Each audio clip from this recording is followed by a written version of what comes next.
अस्सलामुअलैकुम everyone, welcome to my new vlog. तो आज का वीडियो मैंने शाम के टाइम से स्टार्ट किया हुआ है और कुछ टाइम हो रहा था 5:30 का। और देखिए धूप इतनी ज़्यादा है ना, क्या बताऊँ, लू मार रही है जैसे घर में। मैंने तो अपने सारे कर्टन लगा लिए हैं बालकनी के, बहुत ज़्यादा गर्मी पड़ रही है। और फुल एसी ऑन करके मस्त मैं लेटी थी थोड़ी देर के लिए। खैर लेटना ज़्यादा देर के लिए मुझे हज़म नहीं है। उतनी देर में मैंने नाश्ते में शाम में क्या बनाना वो भी मैंने प्लान कर लिया था। खैर वो आगे आपको देखने मिलेगा।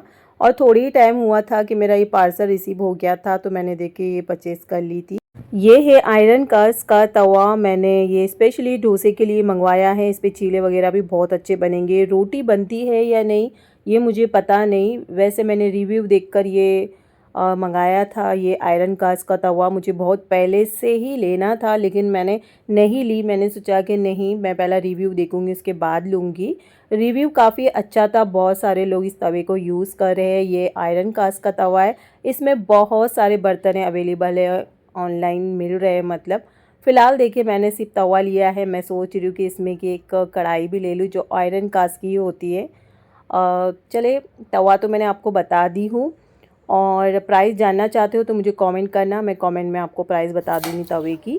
और देखिए मैंने सोचा है बनाने का आलू कटलेट। तो मेरे पास एक्चुअली ब्रेड सुबह के है रखे हुए, तो मैंने सोचा कि उसी से मैं कुछ बना लूँ। तो फिर मेरे दिमाग में आया कि मैं उससे कटलेट ही बना देती हूँ, और जल्दी भी बन जाते हैं। सिर्फ आलू बॉईल किए हुए होना चाहिए, फटाफट बन जाते हैं आलू कटलेट।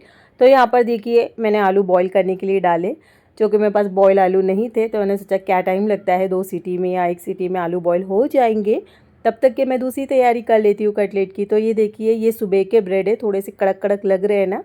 हाँ, तो ये सुबह के ताज़े मंगाए हुए ब्रेड थे, लेकिन अब ये शाम में ना थोड़े से कड़क हो गए। एक्चुअली जो पैकेट था ब्रेड का वो मैंने ठीक से पैक नहीं किया था, हवा लगने की वजह से ये थोड़े से कड़क हो गए। खैर मैं इसको अभी यूज़ कर लूँगी। बेसन भी ख़त्म हो गया था, तो बेसन का पैकेट मैंने ब्लिंकिट से ऑर्डर किया था। तो बस थोड़ा सा बेसन मैंने साइड कर लिया, बाकी का सब कंटेनर में डाल के रख ली बेसन। बेसन में मैंने ऐड किया है नमक, बेकिंग सोडा और थोड़ा सा कुकिंग ऑयल, और पानी से इसको अच्छे से मिक्स कर लूँगी। और हाँ, एक चीज़, मैं ना इंस्टाग्राम पे कोलैबोरेशन भी करती हूँ, अगर करवाना हो तो मुझे प्लीज़ डीएम करें इंस्टा पर। और देखिए यहाँ पर आलू ठंडे हो गए, और मैंने इसमें ऑलरेडी हरी मिर्ची, धनिया और नमक डाल दी थी आलू के अंदर ही, और हाथों से ही मैश कर ली। और थोड़ा सा लाल मिर्ची का पाउडर, चाट मसाला और थोड़ी सी राइस में ऐड की थी मैंने, और हल्का सा गरम मसाले की पाउडर डाली थी। ये वाला तरीका मुझे आलू कटलेट बनाने का बहुत आसान लगता है। 2-3 तरीके मेरे और है आलू कटलेट बनाने के, जिसमें हरी चटनी डालती हूँ, कभी चीज़ भी ऐड कर लेती हूँ। वैसे मैंने शेयर भी किया हुआ है, आप लोग मेरी ओल्ड वीडियोस भी देखा करें, आप लोगों को मिल जाएगी। और बहुत सारी रेसिपीज़ मैंने आप लोगों से शेयर की हुई। मैंने आलू की स्टफिंग अच्छी भर के डाली स्लाइस में, और एक ब्रेड के स्लाइस में 2 पोर्शन कर ली, और बेसन में डिप करी हूँ, और ऑयल में इन्हें फ्राई होने के लिए छोड़ दी हूँ। मेरे को अभी इंस्टाग्राम की तरफ से गिफ्ट भी आने वाला है। 2-3 मिठाई के बॉक्स ऑलरेडी आ चुके थे, एक और पार्सल अभी थोड़ी देर में रिसीव करने वाली हूँ, आप लोगों से शेयर करूँगी मैं, आप लोग वेट करें, हाँ आगे ही बताती हूँ। और हाँ, एक चीज़ मुझे ज़रूर बताना कमेंट्स में, प्लीज़ बोल रही हूँ, कौन ऐसा बंदा या बंदी है जो इंस्टाग्राम से यूट्यूब पर आया है, या फिर कहो कि यूट्यूब से इंस्टाग्राम पर गया है। तो मुझे कमेंट्स करके ज़रूर बताना, थोड़ा सा टाइम तो मेरे लिए निकाल सकते ना कमेंट्स करने के लिए। पता है, ब्रेड पकोड़ा फ्राई करते करते ना मुझे रमज़ान की याद आ गई। रमज़ान में बनाती रहती हूँ मैं ब्रेड पकोड़ा, 2-4 ऐसे फ्राई करती रहती हूँ। अच्छा चलिए आपको बताती हूँ, इंस्टाग्राम पर जिससे मैंने कोलैबोरेशन की थी ना, उन्हीं के तरफ से मुझे ये दिवाली का गिफ्ट बोलकर ये हैम्पर मुझे मिला फ्रूट का। बहुत अच्छे से डेकोरेट किया हुआ था, मतलब सिंपल है लेकिन बहुत अच्छा लग रहा था। और भी मुझे बहुत सारे लोगों ने मुझे मिठाई के बॉक्स दिए, मैंने रिसीव किए। पता है, सबसे पहला मैंने यूट्यूब के लिए कुछ शॉर्ट्स बनाए थे और उसके बाद फिर इंस्टाग्राम पर मुझे रील्स और स्टोरी भी डालनी थी। फिर उसके बाद मैंने वो सब शूट किया, मैंने तो अपलोड भी कर दी इंस्टाग्राम पर। बहुत सारे लोगों ने वैसे वीडियो देख ली। और ये सारी मिठाई भी मुझे इंस्टाग्राम से ही आई थी। मैंने जिसका कोलैबोरेशन की थी उन्होंने ही भेजा था। ये हो गया था नेक्स्ट डे और आज मुझे बनाना था मटन खिचड़ा। तो मैंने है ना यहाँ पर दालें, गेहूँ, चौली, जौ, हरा वटाना और 4 से 5 किस्म की दालें, जिसमें चना दाल, तुअर दाल, मसूर दाल, मूंग दाल और हाँ वाइट उड़द दाल भी थी। वो सारी चीज़ें मैंने ओवरनाइट सोक कर ली। और मैं फ़र्स्ट टाइम ये मटन खिचड़े का मसाला गिगानी का यूज़ करूँगी। मुझे याद नहीं कि मैंने पहले कभी यूज़ किया है या नहीं मटन खिचड़े के लिए गिगानी का मसाला। अगर मैंने शायद वीडियो डाली होंगी तो आप लोगों को याद होगा, बट मुझे कुछ याद नहीं कि मैंने कभी यूज़ किया कि नहीं किया खिचड़ी के लिए गिगानी का मसाला। लेकिन मैं यही कहूँगी फ़िलहाल कि मैं फ़र्स्ट टाइम अभी यूज़ कर रही हूँ, देखूँ ज़रा कैसा बनता है मटन खिचड़ा गिगानी मसाले में। अगर आपको कुछ याद होगा कि मैंने यूज़ किया है खिचड़ी के लिए गिगानी का मसाला तो मुझे कमेंट्स करना। शायद आप में से किसी ने देखा होगा वीडियो। मैं सारी दालों को, गेहूँ को, सारी चीज़ों को एक साथ मिक्स करके ही गलाऊंगी इंसर्ट पॉट में। ये इंसर्ट पॉट मेरा इलेक्ट्रिक है और माशाल्लाह से अब 3 साल हो जाएंगे इसको मार्च में इसलिए बोल रही हूँ ना क्योंकि मार्च में मेरा बर्थडे आता है और सारा के डैडी ने मुझे ये 2 साल पहले गिफ्ट किए थे, तो अब 3 साल हो जाएंगे मार्च में से। तो देखिए 3 साल कितने जल्दी निकल गए, पता ही नहीं चलता, जैसे कि कल की बात हो। बहुत फटाफट दिन जा रहे, समझ में ही नहीं आ रहा। तो कोई भी चीज़ अगर ज़्यादा क्वांटिटी में मुझे बॉईल करनी हो ना, तब मैं इंसर्ट पॉट का यूज़ करती हूँ। जैसे कि गोश्त पाए वगैरह हो गए हैं ना, तो बहुत आसान हो जाता है इसमें बॉईल करना। और हाँ, बाकी चीज़ों के साथ ही मैंने थोड़े से चावल भी डाल दिए थे ताकि चावल भी ओवरनाइट सोक हो जाए इसी के साथ, क्योंकि खिचड़े में थोड़े से चावल डालकर बनाना तो खिचड़ा और अच्छा बनता है। मैंने इसमें ना सिर्फ हल्दी, नमक और हरी मिर्ची डाली, पानी डाल दी मैंने इसमें 1.5 लीटर और लीड लगा ली हूँ और सीटी भी मैंने लगा ली। ये पूरा कुकर जैसा ही काम करता है लेकिन कुकर से अच्छा है। मतलब मैं अभी 3 साल से यूज़ कर रही हूँ ना, तो अब मुझे इंसर्ट पॉट की आदत भी हो गई और बहुत अच्छे से मैं यूज़ कर लेती हूँ। स्टार्टिंग में थोड़ा प्रॉब्लम होता है कैसा यूज़ करना, लेकिन एक बार दिमाग में आ गया ना तो फिर दूसरी बार समझने की ज़रूरत नहीं पड़ती।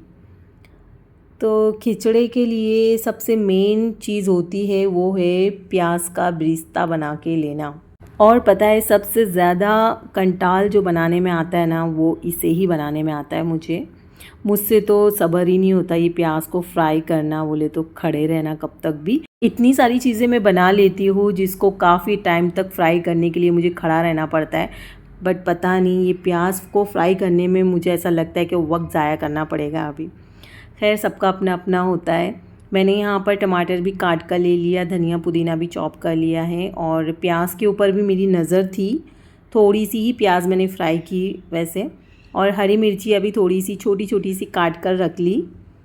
प्याज देखिए ब्राउन हो गई, मैंने प्याज को एक प्लेट में निकाल कर रख ली हूँ। और गिगानी का मसाला जो है ना, उसके ऊपर तरीका बताया हुआ है, मैं सेम वैसे तरीके से मैं आज का खिचड़ा बना रही हूँ, क्योंकि मेरा जो तरीका है खिचड़ा बनाने का वो मैंने शेयर किया हुआ है। मैंने सोचा कि अब कुछ और तरीके से बनाते हैं, कुछ नया टेस्ट करते हैं, है ना।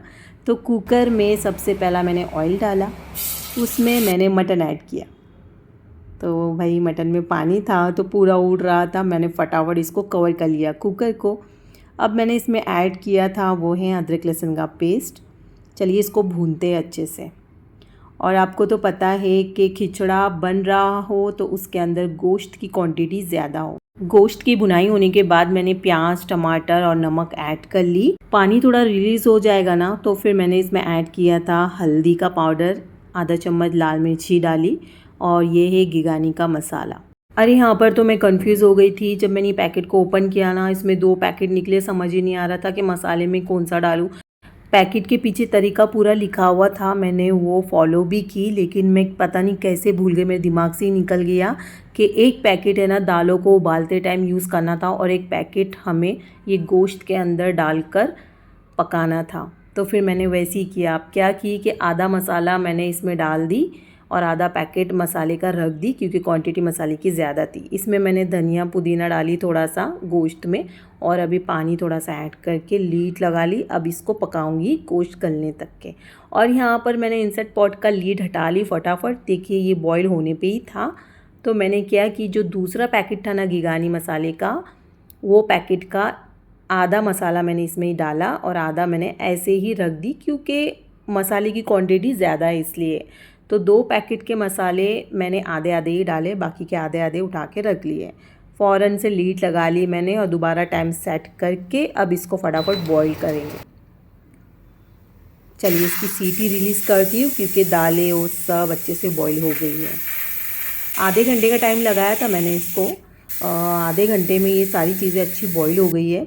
पता है इंसर्ट पॉट का ऐसा है ना कि उसकी सीटी जो पूरी अच्छे से रिमूव नहीं हो जाती ना, तब तक वो इंसर्ट पॉट का लीड खुलता नहीं है। तो मैंने फ़िलहाल वो सीटी को ना ऊपर करके रख ली हूँ। तब तक के मैंने सोचा कि यहाँ की थोड़ी सफाई कर लेती हूँ। ये वाली जगह पर मैं अपना एयर फ्रायर रखती हूँ। एयर फ्रायर फ़िलहाल यहाँ से मैंने हटा दिया था, क्योंकि मुझे यहाँ पर इंसर्ट पॉट रखना था। अब वही इंसर्ट पॉट का काम ख़त्म हो गया, तो मैंने सोचा कि अब एयर फ्रायर रख दूँ उसकी जगह पर। इसके लिए मैंने सोचा कि लगे हाथ में वहाँ का थोड़ा सा साफ़ कर लूँ, और साथ साथ फिर मैंने एयर फ्रायर को भी पीछे से साफ़ कर लिया। और एयर फ्रायर के ऊपर मैं ये रखती हूँ ना अपना दालों का कंटेनर। और यहाँ पर देखिए अभी तक इंसर्ट पॉट से ना जो सीटी थी ना वो रिमूव ही नहीं हुई, तो मैंने सोचा कि चले मैं मटन ही चेक कर लूँ। तो मटन भी अच्छे से गल गया था, मसाले वगैरह सब पक गए थे। तो मैंने ट्रांसफ़र कर लिया बड़े पतीले में, क्योंकि इसी में खिचड़ा बनेगा। अब खिचड़ा बनता है तो ज़्यादा ही बनता है ना भाई, इसलिए बड़ा तपेला लिया है। तो फाइनली देखिए दालें वगैरह सब अच्छे से गल चुकी थी, और पानी भी मैंने एकदम परफेक्ट डाला था। 1.5 लीटर पानी हो गया था। मैंने है ना आधा किलो का ही बनाया था, मतलब 500 ग्राम दालें थी और 500 ग्राम ही मैंने इसमें मटन लिया था गोश्त। तो आधा किलो के हिसाब से सारी चीज़ें थी इसमें मैंने डली हुई, मसाले और जो भी चीज़ें इसमें ऐड की मैंने वो। तो आधा किलो में देखिए कितना सारा बन जाता है, मतलब आधा किलो मटन और आधा किलो दालें गेहूँ वो सब। ऑलराउंडर बताऊँ तो वही 1 केजी का कुछ बन गया था खिचड़ा। मटन मसाले को पहले मैंने तपेली में भून कर लिया था, फिर उसमें बॉईल दालें ऐड कर ली, फिर थोड़ा सा गर्म पानी इसमें ऐड किया था, क्योंकि बहुत ज़्यादा गाढ़ा हो गया था इसलिए। फिर नमक भी टेस्ट के हिसाब से ऐड कर ली थी, ऊपर से थोड़ा सा गर्म मसाले की पाउडर ऐड की थी, धनिया पुदीना तली हुई प्याज डाल के मैंने स्लो आँच पे ना खिचड़े को पकाया 10-15 मिनट के लिए। और उसके बाद फिर मैंने सर्व कर ली थी। मैंने ना मसाले से थोड़ी सी जो तरी होती ना वो अलग कर ली थी, खिचड़े के ऊपर डाल के खाने अच्छा लगता है, और बहुत टेस्टी बना था खिचड़ा, मैंने बहुत इंजॉय किया।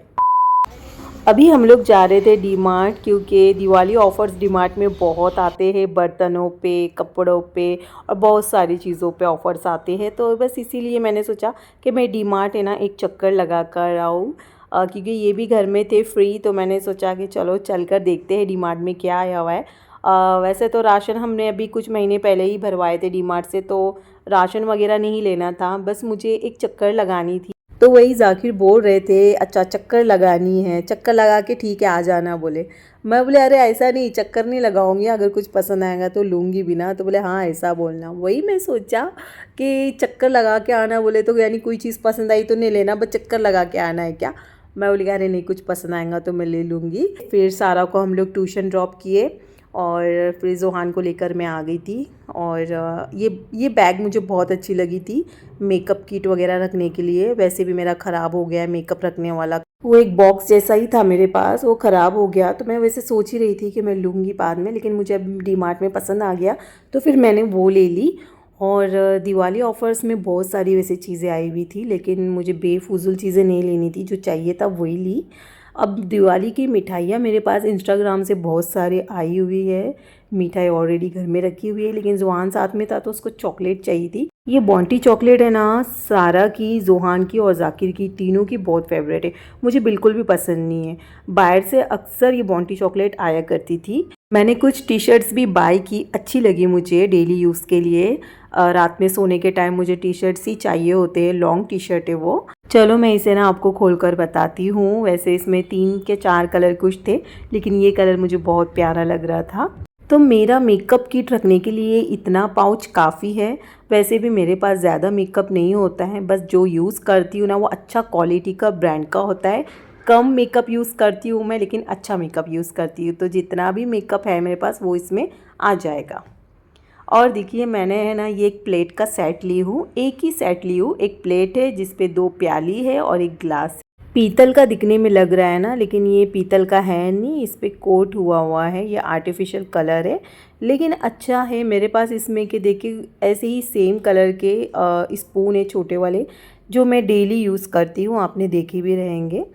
तो ये सेट मुझे बहुत अच्छा लग रहा था। अब सोच रही हूँ ना कि एक प्याली में और ले लेती ना तो ये बहुत अच्छा पूरा सेट हो जाता। देखूँगी कभी इंशाल्लाह हुआ जाना तो एक प्याली मैं और ले लूँगी। 3 प्याली अगर होती ना तो एक में गुलाब जामुन, एक में सब्ज़ी, एक में ये दाल या सालन आ जाता और एक गिलास में तो पानी ही आएगा और प्लेट में खाना रखेंगे। मुझे ना ऐसा सेट चाहिए था, मैंने बहुत पहले ही सोची थी कि मैं एक सेट तो ज़रूर लेके रखूँगी अपनी किचन के लिए। सो फाइनली दिवाली ऑफर्स में थी वो प्लेट, तो मैंने सोचा कि चलो ले लेती हूँ, हाथ डाल देती हूँ मतलब। और देखिए ये मेरी टी शर्ट्स है जो मैंने अपने लिए ली हूँ, और ये लॉन्ग टी शर्ट्स है जिसकी स्लीव्स भी जो है ना हाफ है, मतलब कोनी तक स्लीव्स आ जाएगी, बहुत छोटी स्लीव्स नहीं है इसकी। तो ये 6 के 7 कुछ मैंने टी शर्ट्स लिए अपने लिए, और ये रुमाल है सारा के डैडी के लिए। माशाल्लाह ज़रूर बोलिएगा। अल्लाह हाफिज़, बाय।